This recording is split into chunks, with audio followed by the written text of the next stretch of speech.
வந்தீங்கன்னா நெட்டி உதைச்சிருவேன். நீ என்ன நினைக்கிற?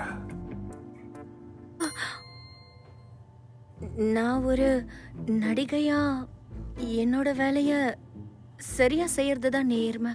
உங்களோட கேரக்டர் நல்லபடி புரிஞ்சுக்கிட்டு நடிக்கணும். கூட நடிக்கிற நடிகர்களோட கெமிஸ்ட்ரி இருக்கணும். நாங்க 1 மாசம் காத்திருந்தோம். உன் நடிப்பதை வேஸ்ட் பண்ணாம இருந்தா சரி. கண்டிப்பா மிஸ்டர் மூ, நான் வரேன். நான் உனக்கு ஒரு நாள் தரேன். நீ யாருன்றத ப்ரூவ் பண்ண. மிஸ்டர் மூ, நீங்க இப்போ என்ன சொன்னீங்க? நீ கேவலமா நடிச்சனா உன்னை மாத்திருவாங்க. அதுக்கப்புறம் உனக்கு வாய்ப்பே கிடைக்காது மறுபடியும் நடிக்க. Good night.